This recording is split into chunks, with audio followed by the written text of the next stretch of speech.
Let's discuss what is amniocentesis.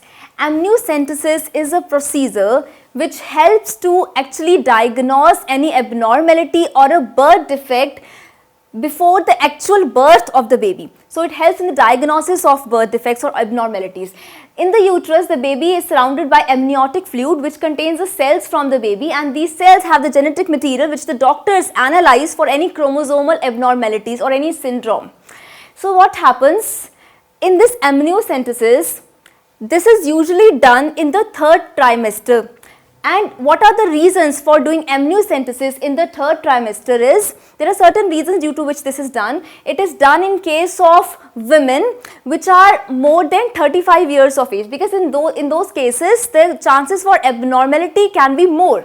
And second reason for this is previous child or pregnancy with birth defect. So if there is any such case, then this is done. Blood test or ultrasound suggesting birth defect. Then next, it can also be done to analyze the birth defect when the family history of there is for genetic disorders. It can also be done for the third trimester. The reasons for procedure in third trimester are to determine maturity of baby's lungs. Then secondly, it can also be performed to diagnose a uterine infection and to check for anemia in baby with Rh incompatibility, that is rhesus factor incompatibility. So what happens? Ultrasound is continuously being done when the procedure for amniocentesis is being performed.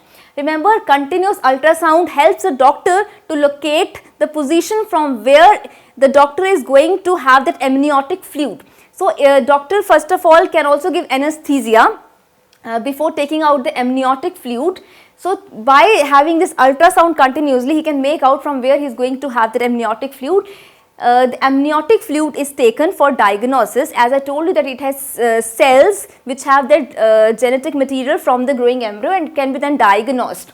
So what is going to happen when that amniotic fluid is taken? It also contains those cells from the baby, and those cells contain the genetic information which can be diagnosed for syndromes like Down syndrome, neural tube defect, and many more such defects which can be there and can produce abnormal growth of the baby. So after this procedure, ultrasound is used to monitor fetal heartbeat. As I told you, continuous ultrasound is there, and mild cramping or pressure in lower abdomen can occur in the mother, and the doctor advises the mother to avoid any physical stress for 24 hours.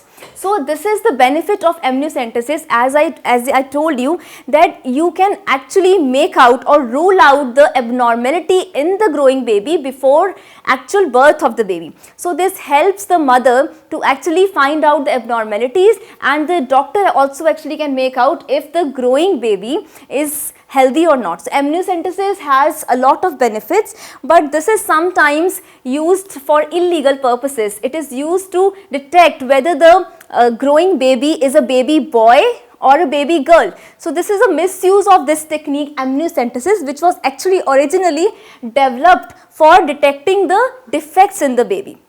So amniocentesis is a procedure in which we can actually diagnose or detect abnormalities before the actual birth of the baby by taking the cells from the amniotic fluid which contain the genetic material from the baby, and after diagnosis of that genetic material, the doctors can tell you whether the growing baby is normal or it can show some abnormal defects such as Down syndrome or neural tube defects and many more like that.